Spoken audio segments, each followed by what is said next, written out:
Hello, my name is Scott Langston and I am a full-time school counsellor, but I also moonlight as a psychologist and counsellor in private practice online. And this short video is to share a sort of epiphany moment that I had with a client. Sometimes as the counsellor you have your own aha moments, and this was one of those. There is an understanding in psychology that it's often counterproductive to try to work very hard on our weaknesses. We're often told, growing up especially, that when we find something we're not good at, we have to expend energy in that, particularly academically, to get better at it, to sort of work on our weaknesses. Actually, that's, as I say, counterproductive. By far and away the best way to improve yourself overall is to work on and with your strengths, because we're good at those, they motivate us, and we can see big benefits by investing time and energy into them. Ask any professional musician or sports person. Investing time and energy into our weaknesses is frustrating, demotivating, on the whole not particularly helpful. So we can work around our weaknesses, we can try to avoid those situations, we might need to do some minimal work to get by, but it's certainly not worth the massive investment of time and energy. So why are we talking about this? In terms of mental health, it's often assumed that a positive mindset is going to help. Being more positive, looking on the bright side, expressing gratitude, and there is a place for all of those things. The danger, of course, is when positivity moves into toxic positivity, and becomes counterproductive again. However, it's not really a continuum between pessimism and optimism, between negativity and positivity. They're two different things. And we confuse them and try to work together on them by, if we have very, very negative experiences or a very negative outlook on life, trying to be more positive as a countermeasure to that negativity. And that's actually not the most helpful approach. We look at positivity as a separate trait. We can certainly work on it, but if it's something we're not naturally good at, if we don't naturally see the glass half full, the silver lining on the cloud, then it can be quite hard. It's good to remind ourselves that that's an option and that's a perspective, but it's far more likely that we are pessimistic, negative thinkers, and there is work that we can do on reducing the amount of our negativity. Our negativity naturally stems from our evolution. We look for potential threats, potential things to go wrong, plan ahead and avoid them. That was surviving on the plains, is in hunter-gatherer societies. So it's normal. However, it's not helpful to us now, given that our environment has evolved far, far, far more than we have.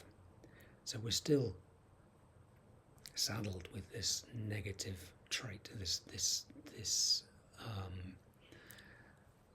move towards negativity as an automatic trait. Most of the negative thinking we do, we are unaware of. It doesn't register, we're not aware we're doing it.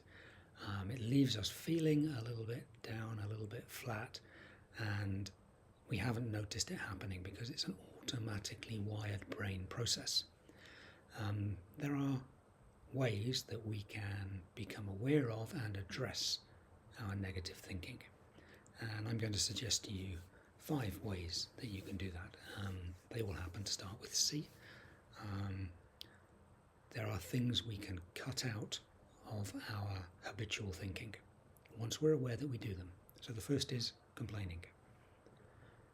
When you complain about something, you give it strength, you highlight the fact that it's there, you dwell on it, it becomes an irritation. The more you complain about things, the more negative you feel. So if you can cut down the amount that you complain, that's going to be very, very helpful.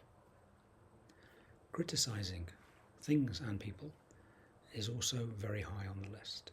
We tend to look at what other people are doing and either in our own heads or outwardly voice our criticisms about how somebody is not good enough, how somebody has done something silly, how somebody has been disrespectful, how somebody is unable to manage and do their job properly. We fall into criticism of others in a sort of very gossipy and unhelpful way. So I'm not suggesting that we should never ever complain or never ever criticize. They are vital parts of our cognitive functioning, but we need to be aware when we're doing them and try to reduce them when we see that they're not helpful. Another C is expressing concern, which can be rephrased basically as worrying. What are you worried about? What are you concerned about in the world? If it's something totally out of your control, then it's not helpful.